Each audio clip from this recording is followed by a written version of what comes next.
So, rock climbing makes you so much more interesting than just stuffy professor and editor. Anything you want to say about? And I should mention. I mentioned to you already. I woke up this morning, did some things. When I first started to look at the news, one of the things that hit my feed was that Rusty had interviewed Peter Thiel, the Silicon Valley billionaire, big influencer, and it was on the topic of AI and the Antichrist. And I was like, are you kidding me? I mean, I was ready for the interview, and now I'm gonna have to go figure out what Peter Thiel is saying about the Antichrist because Rusty had a conversation with him. So you're a much more interesting guy than your introduction. Anything you wanna add? Oh, I misspent many years of my youth dangling off cliff sides. Okay. Yeah, it was good. As And I you said, still do. At a greatly reduced pace. That's the price of being 65 years old. Okay. Well, let's start. Just sort of level set the room. There are many people who feel very panicky about today. Crazy days and crazy nights, the news, the division, AI, debt, political acrimony, all these kinds of things. And other people are like, been there, done that. This is not so bad. How do you weigh in? How do you wake up in the morning? Yeah, when I walk to work, I have terrible forebodings about the future, and when I walk home, I'm kind of cheerful and hopeful. I'm not sure why that's the case, but I think we should recognize that there obviously are many challenges that we face today. There's many reasons to be concerned, but we need to go deeper and realize that a lot of our anxiety stems from the fact that the consensus, the cultural and political consensus that was so strong for such a long time is coming to an end. I call this the post-war consensus.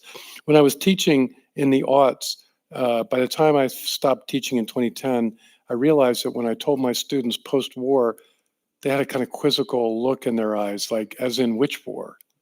As opposed to someone my age, born in 1959, where post-war meant World War II. And that in itself is an indication of the fact that the world that was shaped so powerfully in response to the war and the Great Depression and the war really defined the second half of the 20th century for American people throughout the Western world.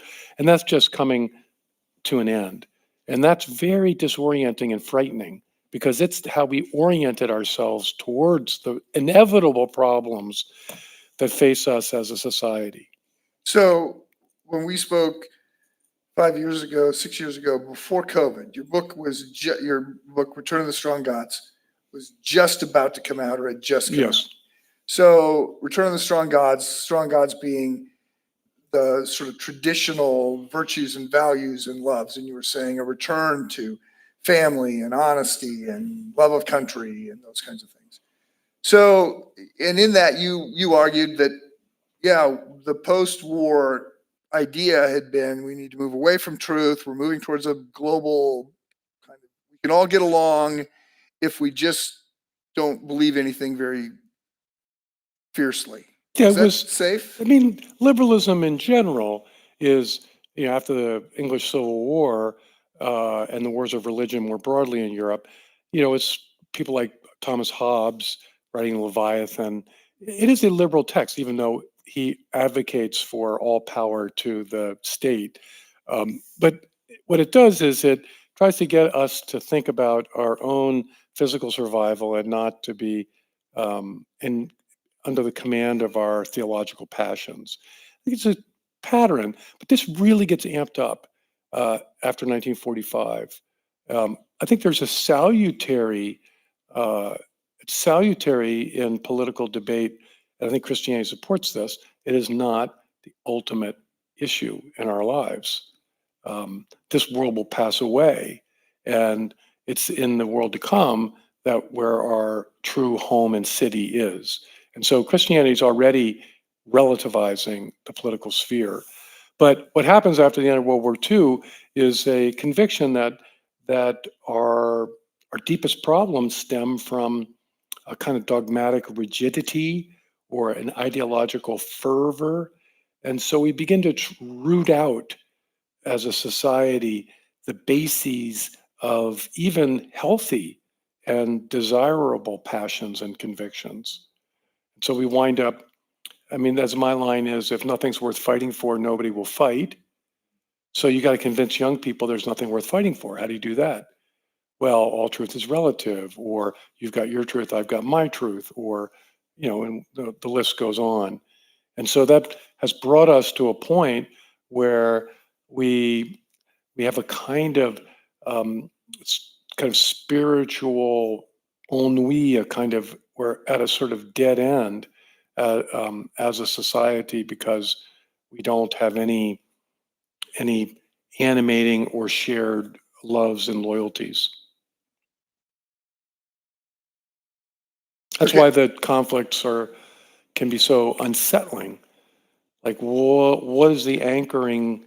Where are the anchoring convictions that ultimately unify the left and the right?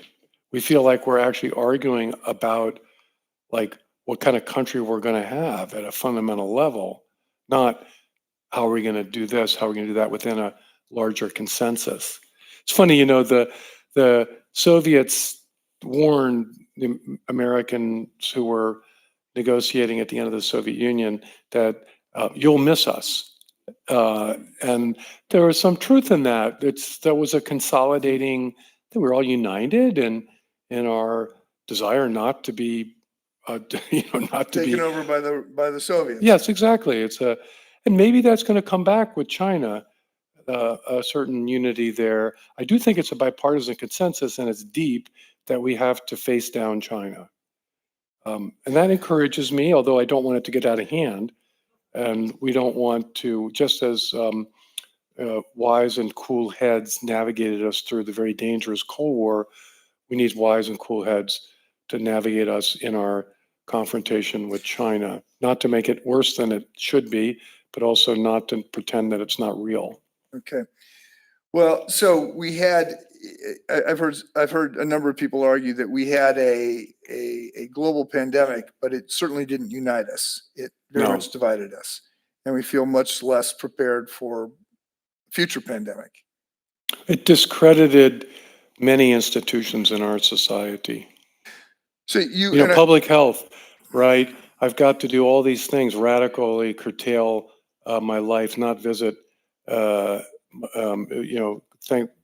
thankfully, my father was not dying in the hospital, but there were people who couldn't. People died alone. I remember visiting a hospital in the Bronx. I'm a journalist, so I'm essential services, so I could do it. A hospital in late April of 2020, and we toured the COVID ward, people on ventilators, and I told the doctors that this is crazy. You're running a hospital and people are dying alone. It's really inhumane. And then they turn around and tell us that racism is a public health emergency, and 50,000 people can march down Fifth Avenue in New York, and that's okay. I mean, I'll never trust public health officials after that, after the pandemic. Well, That's just, let me back up. That's provocative, and we might get back to that. even controversial. Yes, right. As promised. So I want to sort of step into the broader topic of Jesus in the public square. So you just spoke Clinton Library, Yes. Presidential Library. I've been there, by the way. Sherry and I have tried to get to all the presidential libraries. So All right, have fantastic. Have been to the Clinton Library. And by the way, it was a very surreal experience visiting the Gerald Ford Library during the Trump first term. I'm like, wow, two very different visions No of the kidding. presidency. No kidding. But so you spoke on Jesus in the public square, and as Harold mentioned, your predecessor, Richard John Newhouse, sort of became famous. Well, I think became more famous for writing this book, about the naked public square. So public square is, the interchange of ideas and culture. And I'll let you define public square. Naked public squares is sort of lacking virtue and morality and religion. Is that where we're at today? Is it, what kind of a book would Newhouse write? I mean, how are you giving a different talk at the Clinton Presidential Library on the public square? How would it differ from what you would have said or what he said 40 years ago? I think I'm very much in line with Newhouse, my thinking. The times have changed, and so some of the specific emphases will change. In that talk, I made the argument that we have a crisis of freedom in America, and the crisis is not really the government or even we had the woke, you know, reign of terror in the early 2020s, but there's a deeper threat, which is that we lack the wherewithal to stand for what we believe. So it's yeah, there's a country song, you got to stand for something or you'll fall for anything. And so freedom, I made the argument in the New Testament, has its origins in our slavery to Christ. So insofar as we are slaves to the things that we love, we are free to say no to the principalities and powers that rule this world. And that no is the fundamental word of freedom, not yes. I mean, the yes is the yes of love. I love this more than, you know, the things that people threaten to punish me with. But it's really the ability to say, no, I'm not going to do that. I'm not going to say that. I'm not going to pretend this. And that's what I think we have a crisis in our society, that people don't feel they have that kind of freedom. Why don't And they? but It's that's a not a lack. lack of, that's not because of government oppression. It's not government oppression. It's a lack of an inner strength. It's a lack Yes. of a. There's a lack of spine, you could say. But what do you expect? Going back to my point about the post-war consensus, if you educate young people to say there's nothing worth fighting for, so that nobody will fight, then they will be enervated and ultimately kind of spiritually flaccid and And so you think, so I think Christian part of our contribution that we can make to the renewal of our society is as believers, as slaves of Christ, we can be witnesses to freedom. An example that I gave was a young friend of mine who was teaching at Cal State Northridge in classics. And he was, I think his parents were lesbians and, whatever. He grew up in a very kind of, he was not, but he had in college, he was converted and became a born again Christian. And he was a outspoken opponent of various measures. I think that was the marriage referendum in California in the aughts, and attacked by activist organizations, censured by the administration. I mean, they made his life miserable. But his classes were filled with students. And he knew that the students did not agree with him about about Christian teaching on homosexuality. No, no, no, no. He couldn't understand, well, why are they coming to my class? Why am I popular? And I told him, Bobby, they see you're free and they want a piece of that. so freedom comes out of slavery to Christ. I mean, that's the most powerful one. I mean, the martyrs are the great witnesses to freedom, because they are free from what enslaves almost all of us, which is fear of death. To be able to overcome that fear, as St. Paul says, Christ on the cross defeats the power of sin and death. And so the power of death is the ultimate power that is used to coerce us. And if you cannot be threatened with the fear, if you do not fear death, there's nothing that people can force you to do. But other things fathers and mothers will sacrifice their lives for their children, and they'll do very heroic things for their children. So these are worldly loves, natural loves. Countless men have sacrificed their lives for their comrades in battle, or to serve their nation. And again, love is the love. Love is not a emotion, although it has an emotional component to it. Love describes the nature of our desire. What do we desire most? And what will we subordinate other desires to? So my love for my wife, means that, maybe I want to go on a vacation by myself, or maybe I want to do this, some selfish desire. I will discipline that desire for the sake of of that love. And obviously that's the case. And I was saying over dinner this evening that when I was young, 18, 19 years old, I was so in love with rock climbing that I hitchhike across the country, starve myself so I could save money to make the trip for the whole month, and load my pack up and exhaust myself to get to some remote peak and do some climb, run out of food, go with no food for 2 days, all out of this intense desire to do this activity. And then I kick myself in my old age that my love of Christ is so weak that I'll make so few sacrifices to be his disciple. Um, and we so that it's that kind of love, and my notion of the strong gods are the things that evoke that love. Um, and that love can be misguided and misdirected. Obviously, you can love the wrong things in the wrong way. So it's not like it's a cure-all. But I kind of got on this thing. I guess the biggest problem with our society today is it's loveless. I'm sorry, say that again. Biggest problem with our society today is it's loveless. I mean, the opposite of love we think is hate. That's not true. The opposite of love is death, the cessation of desire, the stilling of passion, the end of striving.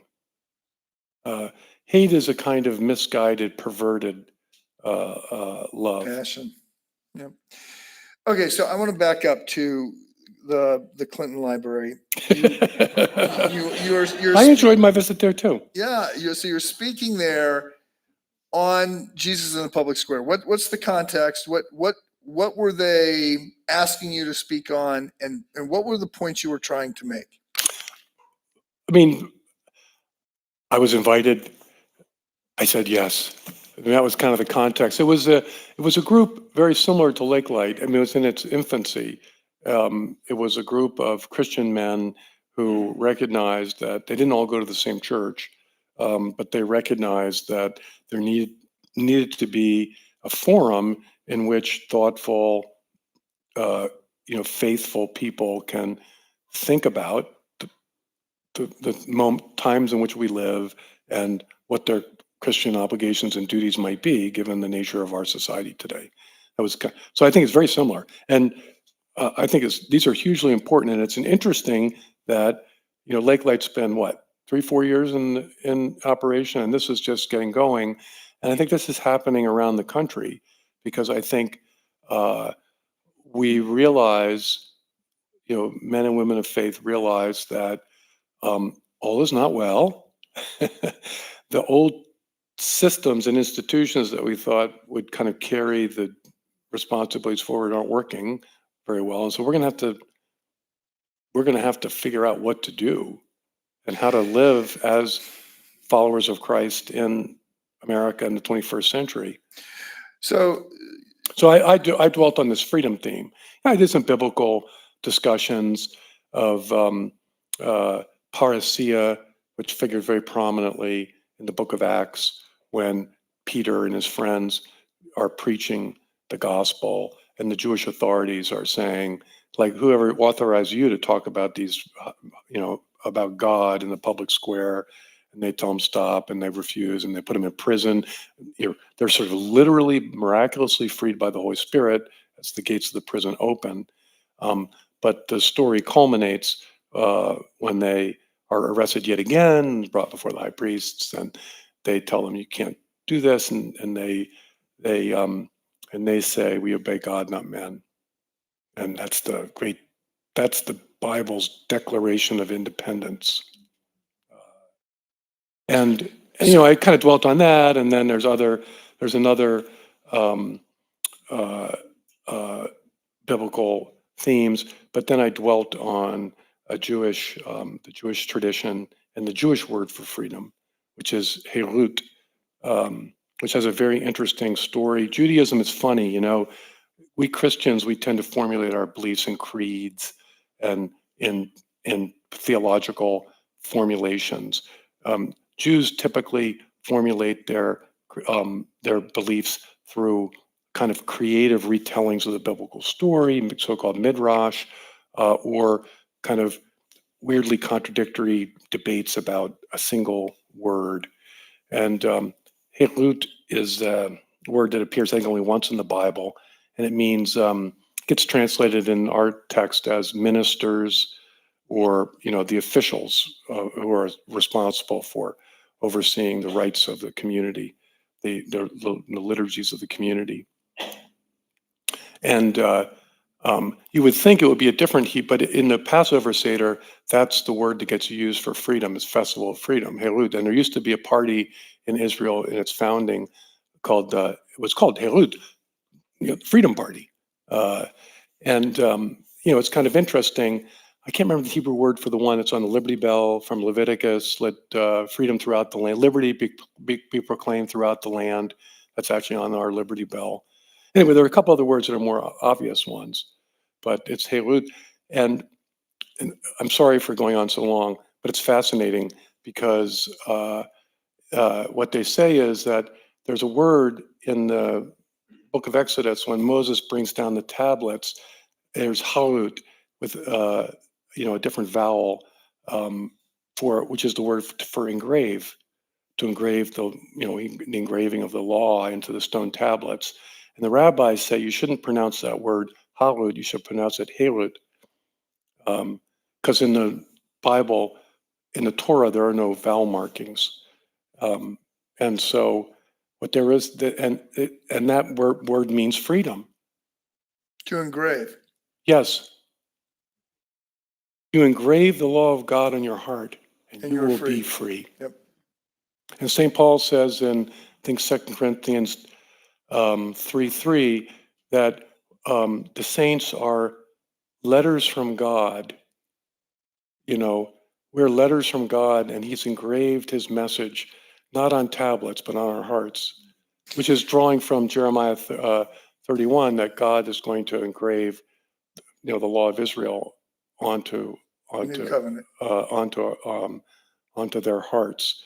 And so, I mean, that just reinforces my point. I mean, that's this beautiful passage. I mean, it's beautiful tradition in Judaism that really drives home this point. If you're a slave to Christ, if you have His word and His law engraved in your heart, then you are free. So today, there's a lot of tension in the political space around Christians and how they should be navigating the public square. And some of it is a disagreement over what we're even trying to do. Like what is the goal? So we've got Christian nationalism, we have all manner of different people trying to figure out, are we going to go the Benedict option? Are we going to, you know, is it Rodri? What are we going to do? So I suspect that if you were at Christ Church, which I realize you wouldn't be as a Catholic, but if you lived around here and you were listening to what I said, at some point you'd say, Mike, you need to say more. You need to be a little bit more politically definitive in what you're saying. But it could be that you would say, maybe no, I should be more politically definitive. I told my priest friends, you let me deal with the politics. Okay, well, I was going to say, it could be that you would say, no, there's a big difference between what a pastor ought to do and what the editor of a journal that's on public, you know, pre-political thought ought to be doing. So maybe you would not take issue with me, but maybe you would take issue with the church, Big C church, you're trying to steer the big C church. Well, I guess let me just back up and ask this more simply. What do you want the people here to do?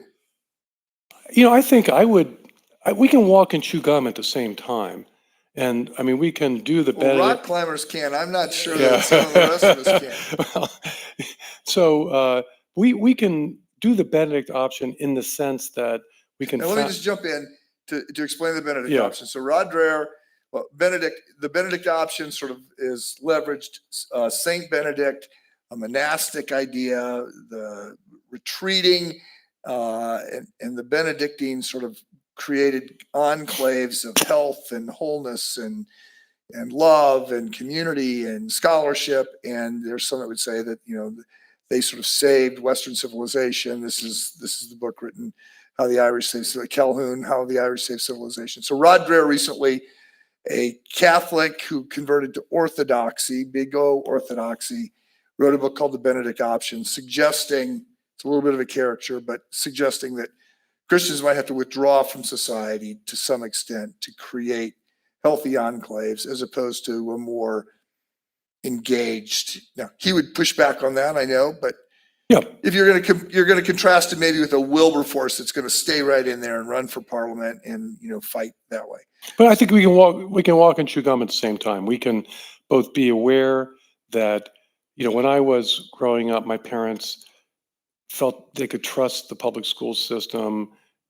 It was already a little bit iffy, but nothing like the present.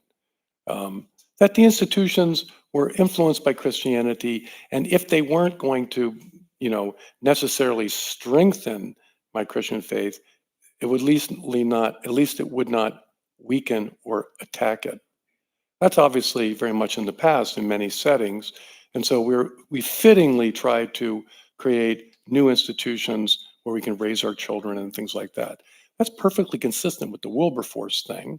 Like, you can both support a Christian classical school and run for city council. Those aren't contradictory. If anything, you're trying to create an environment which will raise up the next generation of talented young Christians so that their formation is solid, so that they can be even more effective in the public square. So I think it's a false dichotomy. I would put myself in the Christian nationalist camp in the sense that the nationalism is we really need to focus on renewing, reconsolidating, and reuniting our nation. That's the nationalist side. And the Christian is just, wouldn't it be better if Christianity had more influence over American society? I mean, it's kind of hard to, does that mean I want to repeal the First Amendment? Okay, so No. but I mean, I think our system of government and the way in which we distinguish the government from the church is a very healthy system. It's not the only one, but it's a very good system. And I think that's to be cherished. But that our leaders would have their moral and political imaginations leavened by a genuine Christian faith. I see only upside to that.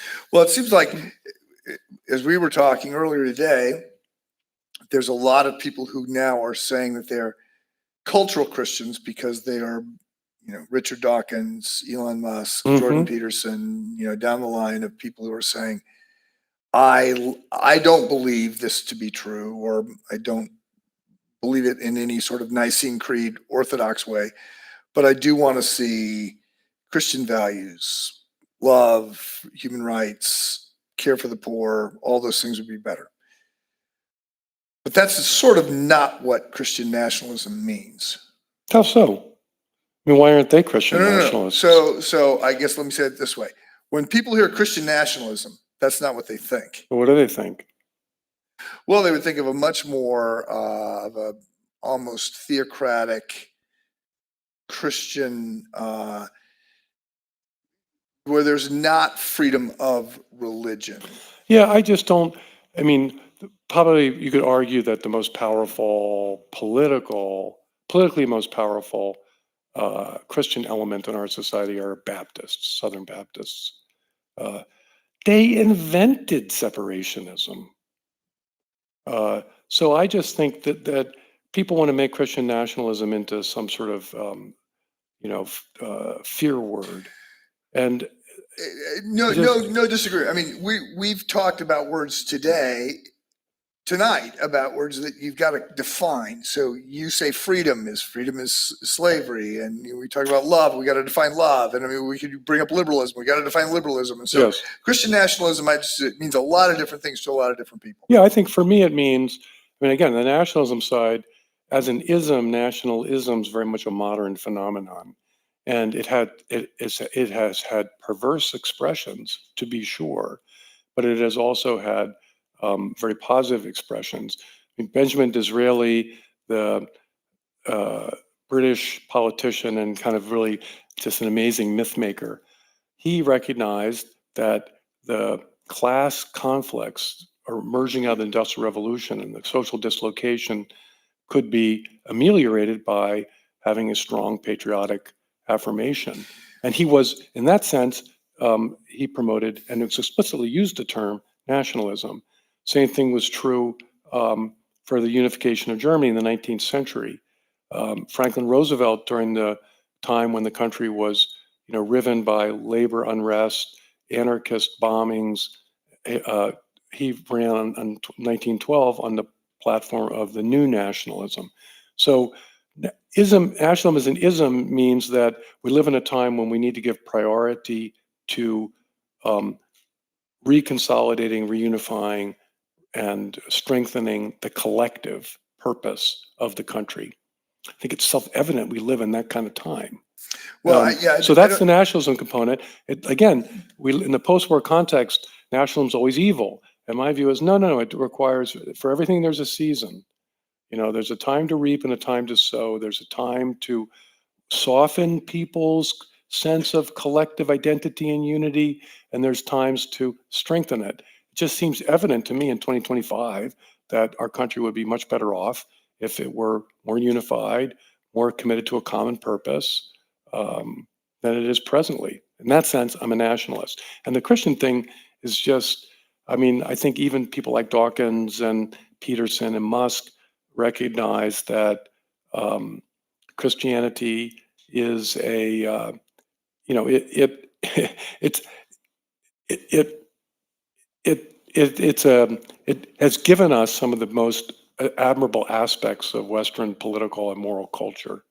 well, and I think some of them are realizing that secularism is failed. It is not. It can't hold its own. It can't hold the center. I mean, I think, and I think in Dawkins' case, it was. I mean, I think he said it explicitly. Essentially, what Samuel Huntington or said in Clash of Civilizations, it's going to come down to Western liberal democratic Christian culture or Islam. And Dawkins, I think, just said, "Look, Yes. I'm not going with Islam. I'm a cultural Christian." So that's not the Apostles' Creed by any means. And I don't know where Musk and others are at. But I mean, we obviously have to be clear that to endorse the cultural influence of Christianity is in no sense a saving faith, and right. that's not our goal. Moreover, we don't believe for the sake of the renewal of Western civilization. We believe for the sake of the truth of the faith. And we may recognize that that would have the knock-on effect of renewing our society, but that's not why we believe. And we have to always, that's a great point. but we always have to, and this, we need to constantly remind ourselves of this because we get involved, those of us like me who are involved in public affairs and are, if you will, protagonists in various struggles, we need to constantly be on guard against instrumentalizing the gospel into a tool for any project. I mean, it's what we serve. It does not serve us. Yes. So we do not believe because it works. We believe because it's true. It works because it's true. And having a better. Sometimes it doesn't work. I mean, God in his providence will send us tribulation as well as, happy times. And I'm, I don't disagree with I mean, that. I think part of what we have to be wise as serpents, innocent as doves. It's funny, Jesus didn't tell us when to be which. Uh, so it's up to us. And I think we need to be wise as serpents, and we need to think about how to renew our society and who to vote for, and and how our, as you say, Mike, how is the word Christian nationalism received? Wise as a serpent, you just don't, maybe you don't use that term. But we also have to be innocent as a dove, which just means sometimes we just need to say things out loud uh, because it's true, because we believe them, Yes, and and we need more courage of and people so saying that. so it's just hard to know, and I don't judge others who draw those lines differently than I do. I don't necessarily know their circumstances. Maybe I'm wrong in the way that I think about these things. Um, So you know, Rusty, I only have like 3 hours more of questions here, and I feel like I'm chasing you around on a few things. I keep chasing. Okay, so I do want I do want to go back and ask you for the people that are here. So as a pastor, my goal is to try and help cultivate a church that is proclaiming the good news and engaging in good works. And we're doing those things, and that if those that strong, vibrant, gospel centered churches are a political force for good. But I'm not doing it to be a political force. I'm doing it because I want to create. I want to. We need to be an outpost of the kingdom of God, and we want to love our neighbors, and we want to serve, and we want to do those things. So that's what I'm trying to do, and I don't. Now, obviously, the gospel has, if politics generally just defined as just how we're going to get along, how we're going to live together, how we're going to do this, the gospel has implications of that, and I wade into that, not in a partisan way, but I wade into that. But you're editing a magazine on the New Right, and I guess here's your opportunity to define New Right. And you're advocating for Christians to do something. What are you asking them to do? I make a judgment about. I mean, we have a duty as citizens, and I think Christianity underscores that duty to try to promote the common good, to promote policies and vote for leaders who are the most likely to create auspicious conditions for our fellow citizens. I think that's how I understand love your neighbor in the political sense. Uh, we make judgments. So a lot of it depends on what you think the problems are. And First Things Magazine, under my leadership, has clearly identified disintegration as the deepest problem in our society. Our Disintegration of institutions, forms of life, habits, disciplines of the soul. These are all in disarray. And so, in contrast to what many people felt a couple of generations ago, that the biggest problem was not disintegration, but kind of exclusion. The problem is that too many people are being excluded from this functional, healthy, happy form of life. So the big project was to break down the barriers that would prevent people from being full participants in whatever we saw as the healthy, good thing. Um, and I just find that that's so irrelevant to our present time. Uh, you know, so when you say we institutions, you're talking about family, you're talking about the church, you're talking about education, you're talking schools, about families, churches. Churches are in better shape. In the land of the blind, the one-eyed man is king, and I think the churches are. I think people are returning to church. The spirit blows where it will, and we shouldn't discount God's hand in all of this. But part of it is just a natural, not a supernatural, but to use a Catholic distinction, but a natural desire for some kind of functional, stable, trustworthy authority.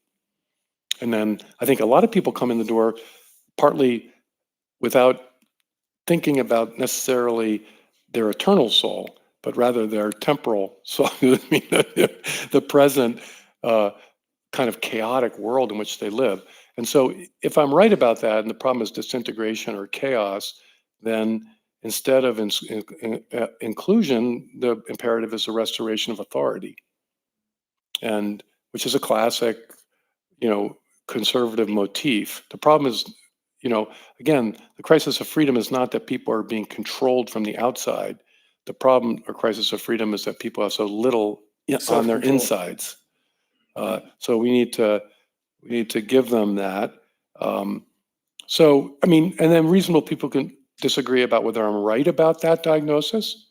Rusty, you're ignoring the ongoing realities of racism and so on and so forth. And I've been in public fora, people challenge me. I'd say, I don't deny the existence of racism.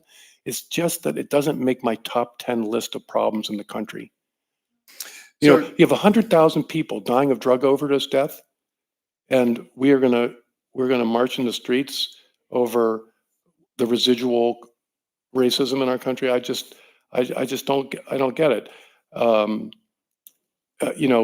people. We have this tsunami of pornography coursing through phones to young people. Uh, we've got uh, uh, a disintegration of the culture of marriage. We've got a crisis of fertility. The male-female dance is in terrible condition. Um, so I look at all those things and think, these are not inclusion problems. These are right. disintegration problems. And I, then what do we do about it? Policies, who do we vote for? I mean, reasonable people can disagree, Maybe Donald Trump is just a loser whom I never should have voted for. I'm open to that as a possibility. Or maybe putting the Ten Commandments in schools, public schools, which I think is a good idea, restore a little sense that there is a moral truth out there somewhere. Maybe that will have some negative consequences. I mean, I'm open to people pushing back. Um, and that's where we have to go in there and get together our fellow citizens and debate it out. okay, so I want to just to add to your idea of self-control. I believe it's Titus 2, in which Paul is admonishing young and old and men and women, and there's different lists that are given to everybody. On everybody's list is self-control. Right? That's the one that everybody needs more of, is self-control. So yes, and I do think that as a pastor, I see people hungry for some kind of cultivation of a deeper inner life, and they realize, like, and I've thought, and I think that there's truth to this. The faster and the more frenetic or the more unstable our outer world, the more we need a cultivated inner world in order to just counterbalance that. And so people are realizing, oh, what got me through the last 10 years might not be strong enough to help me navigate the next 10 years. So I think your disintegration thesis is good. I'm running out of time, so I'm gonna jump ahead to a couple topics.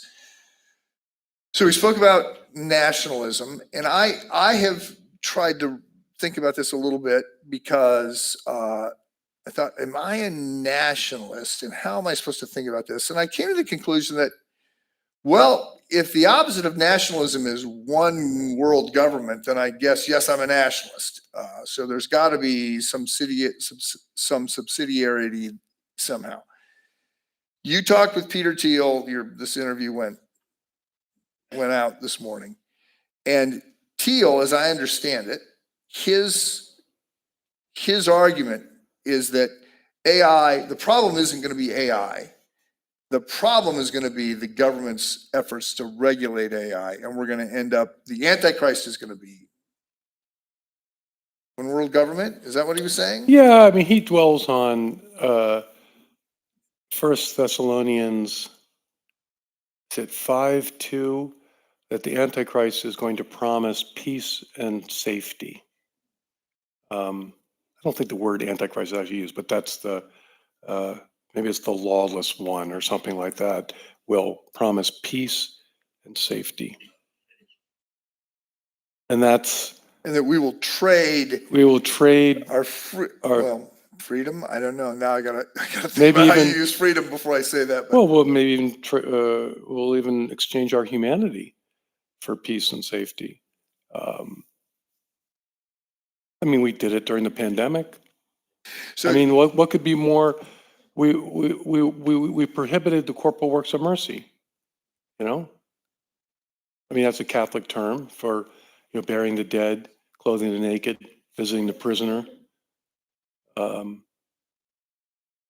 I mean, that just shocked me yep. in 2020. I mean, I was very controversial at that time. Um, so it doesn't seem to me that Thiel's worry is unfounded. Right.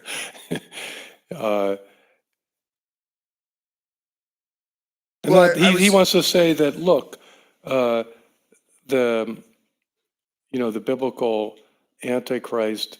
I mean, he doesn't dispute that there is such a figure that will emerge. I mean, I think he believes in the Bible in that sense.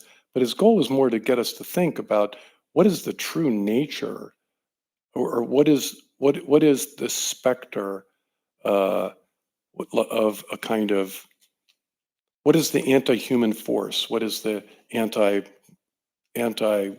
force at work in the world in our time? What's the antithesis to the life-giving gospel? well. I've listened. So when I was at Oxford on my sabbatical, Teal was there giving lectures on Armageddon, the Antichrist, AI. And I remember seeing the sign and going, Peter Thiel is giving lectures at Oxford on the Antichrist and Armageddon. Thiel is the Silicon Valley billionaire and moved in Republican politics and sort of a controversial, interesting, controversial board member at Apple, and then he quit. And I mean, so I don't really know the guy. Listening to the first 20 minutes of the interview, I was very uh, surprised to hear his sort of biblical argument on this. So you found him to be a interesting conversational partner on this He's topic. always interesting. Not sure he's always right, but he's always interesting. Okay. And he's a questions pieties. I mean, in other words, we live in a society where, his part of his business success is to not run with the herd, but to find those outliers that ultimately are going to shoot the moon. And and so that means have a very skeptical attitude towards received wisdom. Uh, and this is part of, I think, what we have. We have an advantage in this regard because, the scriptures are no longer received wisdom in our society. And so we have a touchstone that can guard us against a kind of mindless herd mentality. And I think that's a very precious thing. It's not why we believe, but again, to your point, we can foresee that this will be a positive effect, consequence. So we can lean into the strange world of the gospel and the odd world of Scripture. And this is why, like, I don't think about the Antichrist. I mean, it's not something. It's not. I just, again, it's just not what I. It's not the way I think. My faith doesn't kind of run along those kind of cosmic rails. I have a more pedestrian faith. Um, but what interested me about Thiel's thinking in this is that, yes, I mean, what could be more kind of weird, and isn't weird kind of where we want to be, so we can see the world in our society with fresh eyes. He told me that you can trace searches for your name on Google, and heretofore his peak had been in July of 2016 when he gave a speech to the Republican National Convention in support of Trump's nomination. And he said it was eclipsed significantly in the month of October. People in 2025 are more interested in what you, Mike, are saying from this pulpit than they are in politics. There's something in there that you start talking about, like the Antichrist or Yep. a man who risen from the dead, and people are like, anyway. I think Well, so there's some. look, I'm not saying people are more interested in what I'm saying But in the pulpit, but yes, we have something really powerful in this particular moment in history, I do believe that, and I and we have should be noticed. and we should be bold in, I mean, in a Amen. way that was not true. And I'm not, the winsomeness and things like that, or whatever the terminology that was used in the previous generation, or the seeker-friendly, seeker-sensitive. I do not want to cast aspersions on those strategies. For every time we have to make our discernments, and what was fitting in 1980s and 90s is not necessarily what's Yeah. fitting in the 2020s. I think people want strong religion, if I might, or hard religion, Yep. if I might use that kind of language. Well, I've noticed in the last 5 years people changing how they respond to me when they find out I'm a pastor.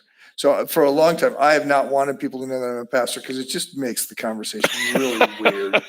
Whatever it was going to be, it's now going to be weird. It's either going to be patronizing or they're going to be mad at me or whatever. And it's like, okay. Now people who I expect to be dismissive if they find out I'm a pastor are like, oh, wow, I got questions. And I'm like, oh, really? Okay. So yes, I do think there's a moment, and I pray that we will be up to it. Okay, so I'm headed towards the goal line. I have four, my final four questions that I'm just looking for your off the top of your head kinds of responses. What, if anything, is keeping you up at night?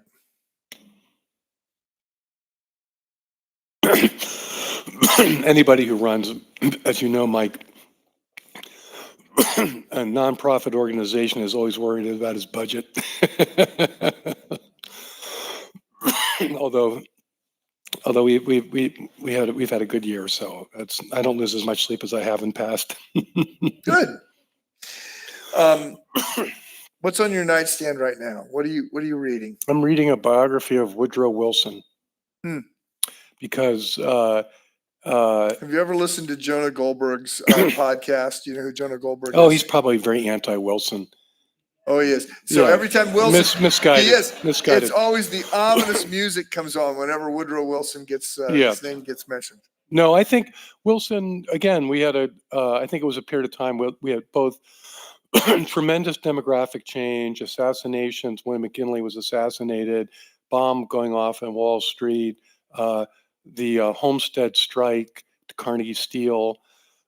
So labor unrest. It was a time when people felt that the country was coming apart, and I think Wilson is very interesting. He had a theory that our legislative method of government really was too weak to it didn't have enough. He thought the English system, where the executive and the parliamentary were united, legislative were united, allowed for more vigorous action. And so he adapted and pioneered a kind of political system where you go out and talk to people directly and just talk over the heads of the legislative committee barons who boxed everything up. Okay. So anyway, Wilson. So I just think we live in a time similar, and I just want to get some thoughts and ideas and think about, because too many people on the right, intellectual people on the right, liberalism has failed, blah, blah, blah, blah, blah. And if we tell the story of our country. So when you say liberalism has failed, you're like Patrick Deneen liberalism? Yeah. Okay. Other people, similar thing. And I think I want to go back to in our history, Manifest Destiny, that was not a liberal project. Although it was to build an empire of freedom, but there's a great paradox in all that, isn't there? And then the Wilson era, I think I'd love to publish an article about Roosevelt in the 1930s, where you save liberalism with illiberal methods, and you get a lot of that in Wilson too. Vigorous government action for the purpose of ensuring the renewal of limited government and individual initiative. It's a paradox. And we've been through that time in our periods of history. And I just think it would be good for young conservative guys who are thinking that America doesn't have the resources we need to read Joseph de Maistre and Carl Schmitt, could be guided towards times in our history when what needs to be done and was done. And it's, it's by analogy, we don't do the same things. Anyway, that's a long-winded answer. I apologize. It's okay. Next question. What book, podcast, movie, Netflix series, whatever, Amazon product have you been recommending the most in the last 2 years? You just are like, oh, got to do this. It's this is hard because I have been promoting the last 2 years N.S. Lyons's Substack, The Upheaval, which I would recommend going to. He's got a fantastic reflection on sort of technocratic nihilism that's keyed to C.S. Lewis's book, That Hideous Strength. It's a beautifully done piece. But he's now in the State Department, and so has suspended his blog. So, but you can go back and look at his archives. That Hideous Strength. Have you reread The Abolition of Man or That Hideous Strength recently? Yes, Abolition of Man. Very far-seeing. Yes. And That Hideous Strength, there was a number of articles. Maybe it was a First Thing article, but I saw a number of people saying, and it was secular people as well, like set aside 1984 or Brave New World or whatever. It's That Hideous Strength that actually called it. That's what Lyons does, because you get the just the nihilism at the center of the project. I mean, so explain nihilism, because you've used it a bunch of times. It's the notion that at the end of the day there really is nothing of meaning and value.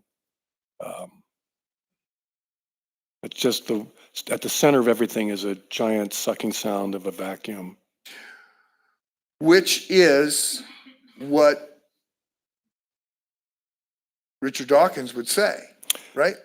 It seems to be the obvious implication of The Blind Watchmaker. Right. Title of one of his most well-known book. I interviewed. Although he, I think, would deny it, but he would deny that he's a nihilist. Well, but he does sort of say there is no meaning. The universe doesn't, care a lick about you. Yes. You have to face that. Right. People are funny, They don't always face up to the implications of their beliefs.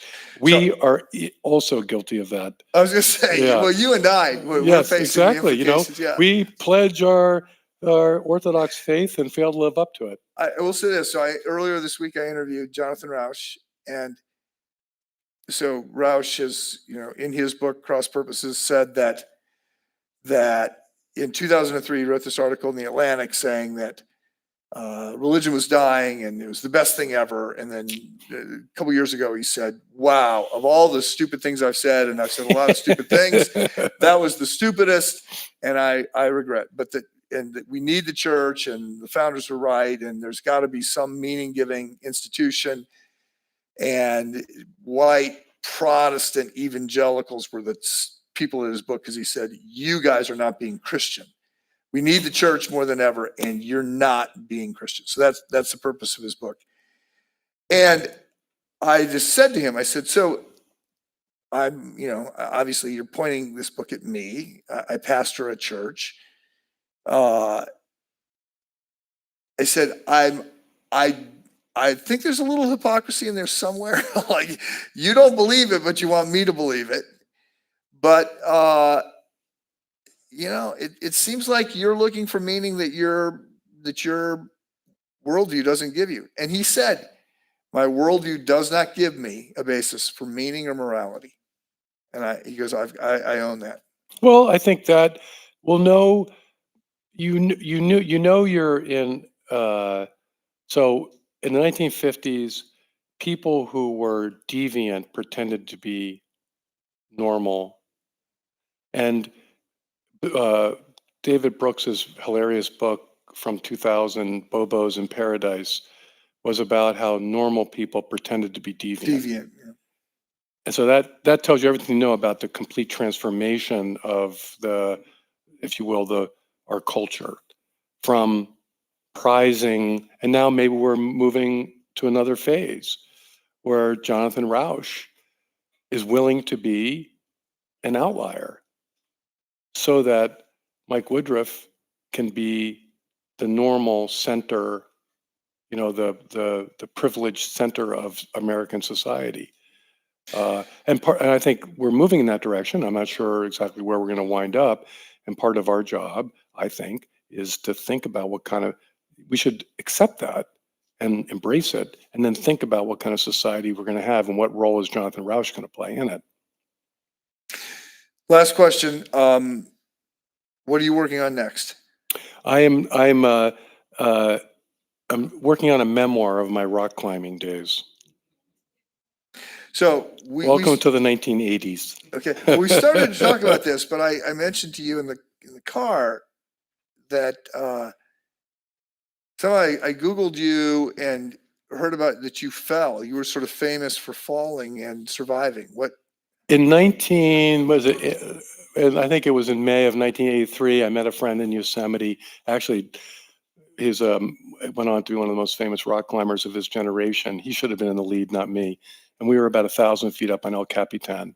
And I took the particular way that I don't want to go into details, but I fell about 200 feet before the rope caught me. That's a long time to be in the air. Yeah. Well, I'm glad. But I obviously survived. You obviously I came survived. up to where he used to belay, and said, "Oh, Alex, you're going to have to read this." And he said, "You're not going to be able to walk in about 30 minutes." I mean, all of my hormone, all of the adrenaline had amped me up, and he was right within 30 minutes. We rappelled down, and by the time I got to the bottom, I could barely walk. Okay. Well, I'm glad that you're here, and I want to thank you for being with us tonight. Thank you. Thanks for having me.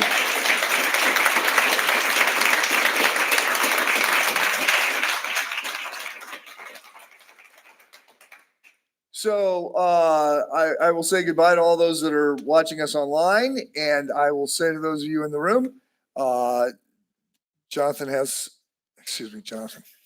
Rusty has another 15 minutes, 20 minutes to, if you have questions you want to come up. We have some copies of his book, Turn of the Strong God Somewhere. And And everybody needs to be a subscriber to First Things Magazine. Okay. All the cool kids are reading it. All the cool kids. Okay.